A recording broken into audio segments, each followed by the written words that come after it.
Hi everybody and welcome back to the channel. Thank you so much for joining me. In today's video, what I thought we would look at are 5 of my favourite deadly mushrooms. We're going to cover what they look like, what are they commonly mistaken for, and what are they going to do to you should you be unfortunate enough to pick one of these instead of an edible variety. So join me for this video where we look at the 5 deadly mushrooms. The first thing I want to do is to just go through a little anatomy class of the mushroom, just so when I'm talking about certain descriptive parts of a mushroom later, you know what I mean. So all mushrooms have a cap. So the cap can look very different or depending on the species of mushroom, but here right now, I just want to describe a very basic mushroom to you. So it has this sort of almost sort of umbrella-like cap on the top. That is called the cap. Underneath that is where you'll find gills or pores or teeth, and those are what distribute the spores of the mushroom out to make other baby mushrooms. The stem of the mushroom is called the stipe. In some mushrooms there'll be a skirt, sort of a pleated skirt-like part of the mushroom, and that is called the annulus. Down from the annulus, some mushrooms emerge from what is called a vulva. Now this is a protective sort of bag that the mushroom is inside of, and then it erupts from there. So those are the parts of the mushroom that you need to know for later. So let's get into my first deadly mushroom. So my first deadly mushroom is Amanita phalloides, or the death cap. So it obviously sounds like this is going to be a fatal attraction should you come across this mushroom, so let's get into it. This particular mushroom is about 15 centimetres tall, or about 5.9 inches, so roughly the size of a small ruler. It has a white cap with white gills on the underside. It forms a white stipe, and it emerges from a very papery thin white vulva. That papery, sort of thin, very delicate, fragile vulva is one of its identifying features. Another is midway up the stipe we find a pleat-like annulus. That is what we're looking out for when we're looking for Amanita phalloides. What can it commonly be mistaken for?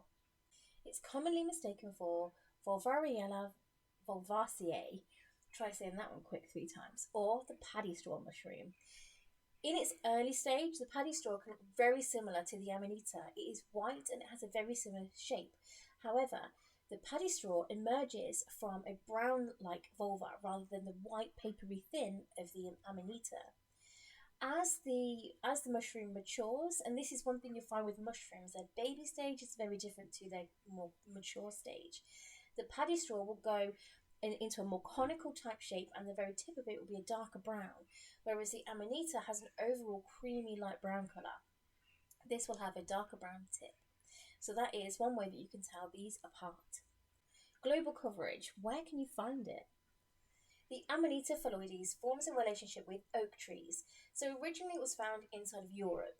However, with the distribution of plants globally, some infected oak trees have been delivered to America, the Americas, South America, South Africa, Asia and Australia, and now Amanita phalloides can be found in all of these locations. It has quite a broad distribution globally.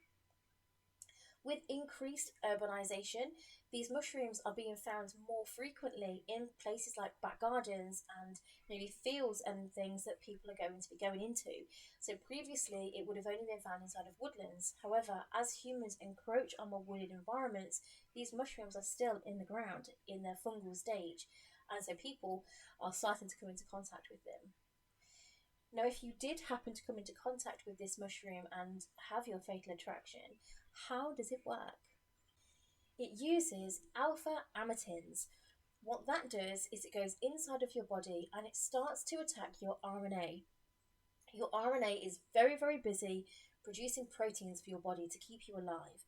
So once you've consumed Amanita phalloides, the alpha-amatins go inside your body and start to break down the body's ability to be able to produce proteins. This then causes mast cell death. So as this toxin is working its way through your body, what is happening is you are slowly and very painfully no longer able to create new cells inside your body. And those messages that would normally get around your body to deliver proteins where they need to go, to take nutrients around, all these types of things all of your body processes all start to come to an end because the toxin is getting in there and it's inside your RNA. If you think that maybe eating or frying up the Amanita first or freezing it first is going to help, it will not. Amanita phalloides is immune to cooking and freezing or anything like that, so you cannot process this mushroom in any way to later be able to consume it. It's not one that you should go anywhere near.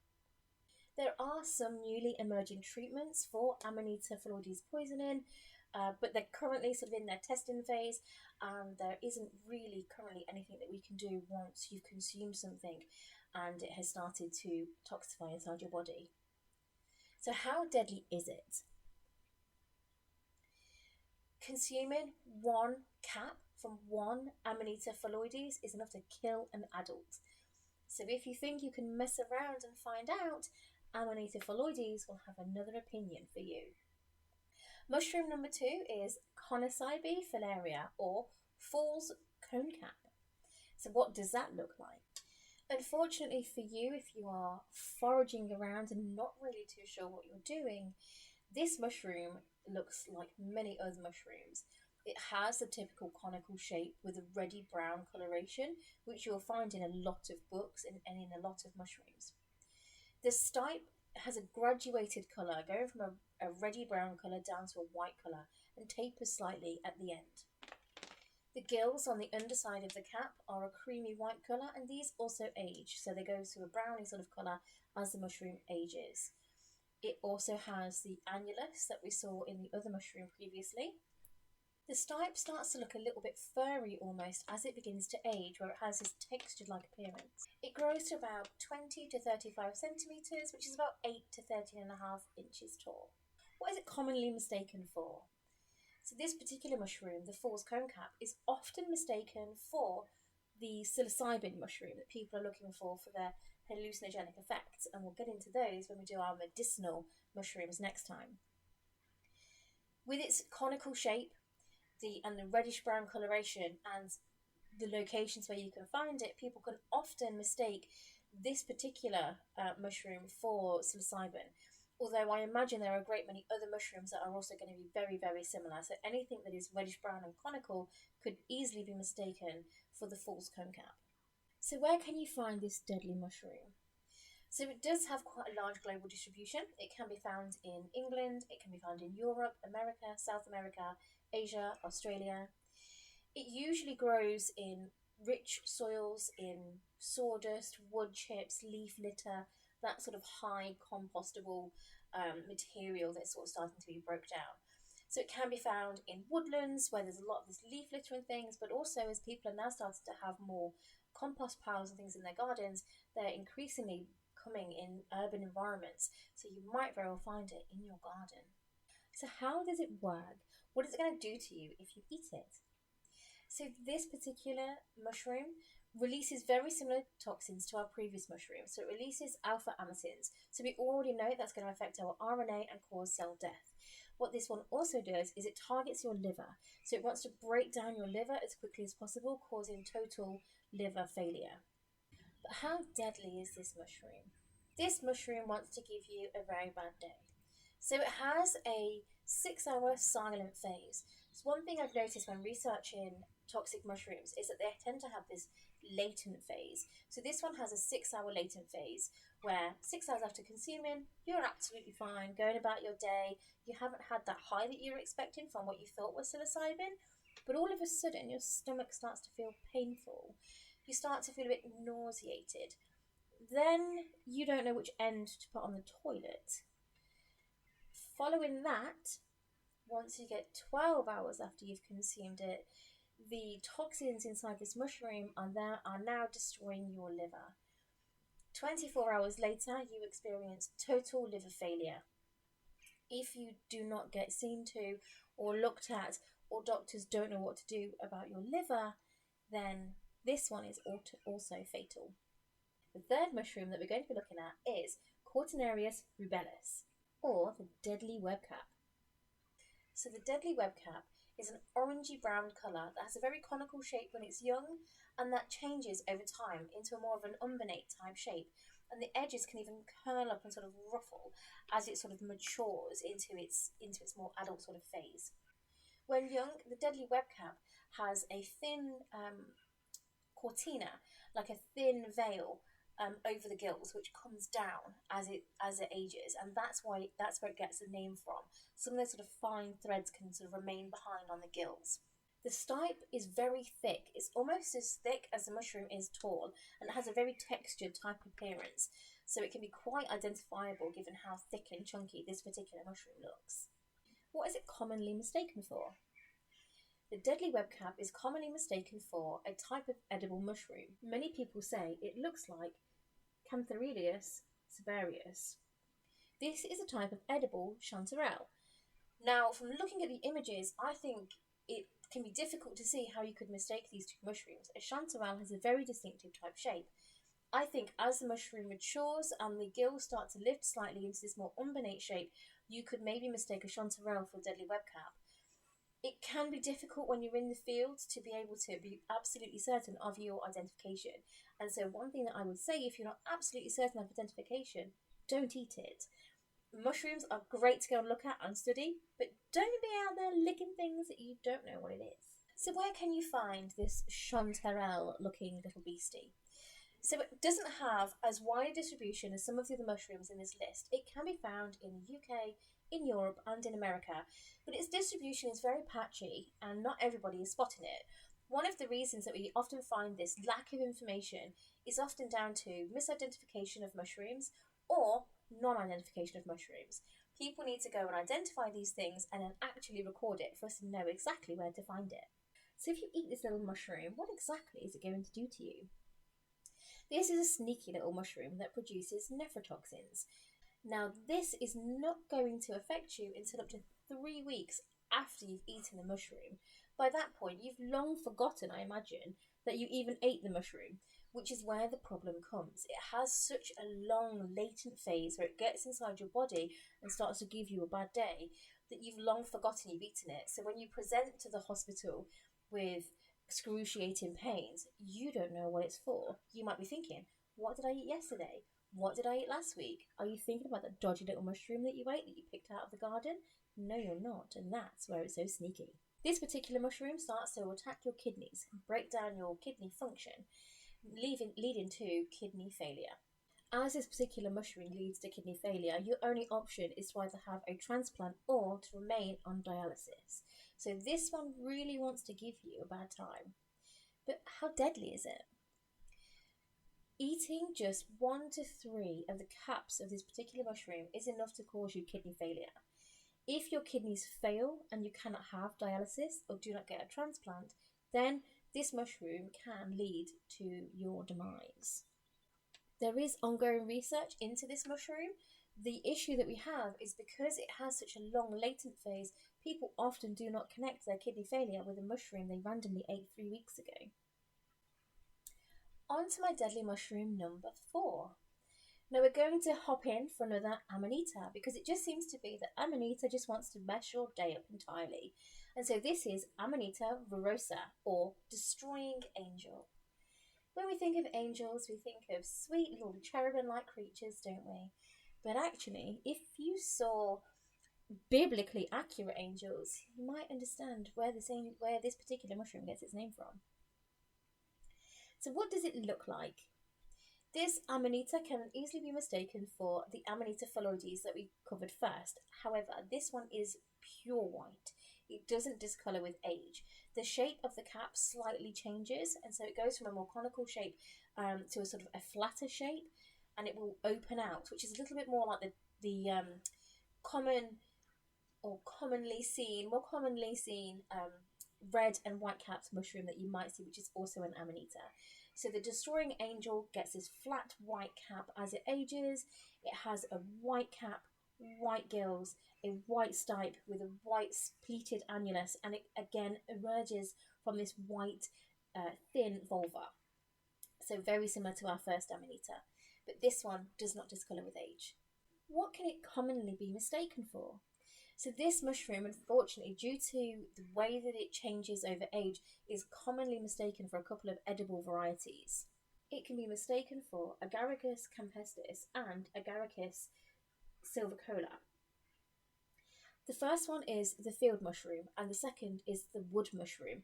Both of those are edible varieties, but as you can see from the images, they look very similar to the destroying angel. However, they certainly would taste nicer and would be kinder to your insides than the destroying angel would be. What is its global distribution? Where can you find it? So this particular mushroom is found in mountainous regions in England and Ireland, or lowland regions of Scotland. It is also found in forested areas of Scandinavia. It can also be found in certain areas within Europe. The destroying angel that we're covering now is not the same as the destroying angel that you get in America, and this lends itself to the conversation around why we use scientific names in the first place. Common names can easily be used for multiple different species, or different regions have very different names for the same species, so it can be really hard to keep track of exactly what it is you're talking about, which is why scientific names are used.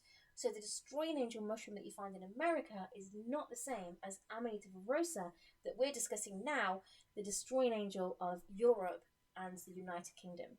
So how does it work? If you were to mistake the Amanita virosa for one of the field mushrooms or wood mushrooms, how is it going to work and what is it going to do to you? So this particular variety of mushroom, the virosa, has a whole cocktail of toxins that it releases into your body. It has the alpha amatins, but it also produces beta amatins and virotoxins and nephrotoxins and thalotoxins. All of these work inside your body to slowly break down everything. So this works on your liver, your kidneys, and your central nervous system most predominantly. It wants to take out the areas that are going to be removing toxins from your body. It doesn't want you to do that. It doesn't want to remove itself from your body. It wants to stay in there where it's nice and happy, and it can destroy your whole day. So it breaks down these organs of your body. Now, it doesn't really do it in a very nice way. Let's get into it. The toxins affect people over time. It usually starts 8 to 12 hours after ingestion and consists of stomach pains, sickness, diarrhea, irritability, vertigo, and hepatitis. As time progresses, so do the symptoms. But you start to enter what is known as a pseudo-recovery or a false recovery. Between 12 and 24 hours after you consume this mushroom, you start to feel better. So you go through this phase where you start to feel quite sick, you may be throwing up, you really don't feel very well. You feel a bit lightheaded, so you go for a little lie down. And then you start to feel good. 12, 24 hours after, you're like, okay, we got over it. That was a really weird stomach bug. But that's where it's doing the most harm. In that phase where you are lying down and you're relaxing and you're starting to feel a little bit better about things, that is when it is destroying your liver, your kidneys, and your nervous system. After about 48 hours, it all depends on your physiology, but between 48 and 72 hours, that is when you start to experience massive organ failure. Your liver and kidneys start to fail, and you meet your maker. But how many of these do you have to eat before you get to visit the pearly stairs? It only takes one destroying angel mushroom for you to be heading up those pearly stairs, the gates opening, or I don't know, maybe you take the elevator down. I'll probably meet you there, let's be honest. But it only takes one cap before you're heading down there. It has been said that if you eat just a very small amount, if you take a little bitey bite and then you drink a whole lot of charcoal, you might start to recover. I'm not going to take my chances. It's not called destroying angel for no reason. And now my final mushroom, and we have another angel. I don't know what it is with people that are naming things and giving it the name angel when it really does want to see you see angels. But our final one is Pluricybella porogens. This is known as angel's wings. Now this particular mushroom is incredibly naughty in terms of what it looks like. So this is a white mushroom that has very little stipe, and it will usually grow out of the side of wood. So what you will see is a sort of concaved cap, which as it slowly starts to grow, you will notice it will curl upwards, it will have a little ring around the top, and you'll see those lovely gills that stretch all the way down the underside of the mushroom, attaching to a very tiny stipe which comes out of the base of some wood. They usually grow in a little cluster along the wood. So what can it commonly be mistaken for? Well, those of you who maybe eat mushrooms might look at this and think, oh, I'm sure I've seen that in the supermarket. I promise you have not seen angel wings in the supermarket. However, this looks exactly like the oyster mushroom, which is very easy to misidentify as this particular deadly mushroom. The oyster has the same white shape. It has the same very small stipe that comes out of wood. It has the gills that run down the underside and this smooth cap that's sort of concaved up as it grows and develops. And again, with the same with the angel's wings, the oyster mushroom grows in like little clusters along the edge of some wood. The only way that you can tell these two apart is that angel's wings grows on conifer type wood and oyster mushrooms grows on softwood. So if you do not know how to identify your trees, or a log is lying on the ground and you do not know how to identify what tree it came from, do not pick these little mushrooms to see if you can eat them. Where can you find angel wings? What's its distribution? It's found in the UK and in Europe. It's found in cooler areas of Asia, and it has been reported in some places in America and Australia. Again, this comes back to a point we made earlier on. Because this looks so similar to oyster mushrooms, it could very well be that people are seeing these and identifying them as oyster mushrooms and either consuming them and then not being able to tell us about it, or not eating them, just identifying them and recording them as oyster when maybe they're not. So their distribution is not fully known. But we do know it's in cooler places, so definitely here in the UK. The same with the last mushroom that we looked at. This one has a latent phase. However, the latent phase for this mushroom is 13 to 18 days. So there is no way you're likely to remember that you ate destroying deadly angel rather than the oyster mushroom. So between 13 and 18 days after you have eaten this mushroom, symptoms will start to appear, and they begin with tremors, loss of sensation in the extremities, loss of your mental faculties, and intractable seizures. These are seizures that cannot be treated with any sort of medications. So you might present to the emergency room or to the hospital experiencing these sort of tremors, these seizures, all this type of stuff, and nothing has responded to any of our normal treatments. Again, because you ate these mushrooms 13 to 18 days previously, you're very unlikely to remember that you even ate them. So when the doctor is asking you, what have you done? What have you eaten? What have you experienced? What toxins have you maybe gotten into your body? You're not going to remember the oyster mushrooms that you ate over 2 weeks ago. Let's be honest with us, most of us can't remember what we had for dinner yesterday. There's no way you can remember something that you randomly ate 2 weeks ago. This sneaky little mushroom wants to get inside your head. And so the way that it does that is 3 days after you start to experience symptoms, they start to ramp up a little bit. That's showing that the breakdown of your actual brain. So you start to get lesions form 3 days after your tremors start, and maybe you start to lose some mental faculties. You might start to experience visions and that sort of thing. So you might start to experience some really odd symptoms, usually 3 days after the onset of the initial symptoms. And that is those lesions forming. And normally by that point, it's already too late. If you get to the point where you start to have seizures and no medical intervention has been able to help you, it's usually your body is then completely taken over with the toxins, and it is a one-way street thereafter. So how deadly is it? How many of these cute little mushrooms do you need to eat before you're going to be taking the elevator up or down? These were once eaten as a delicacy in Japan. I have no idea how they managed to do that. These mushrooms have more toxin inside their tiny little bodies than anything else. They are ridiculously toxic. So I don't know how they were eaten safely as a delicacy for a while. But one thing that happened was all of a sudden, I don't know if this mushroom just woke up and it thought, you know what? I'm not having this. I'm going to take out a few people. And it produced this pandemic of people just dying from this strange brain rotting type toxin that nobody could associate with. It took time before they realised it was the angel wings. It was these mushrooms that were destroying people.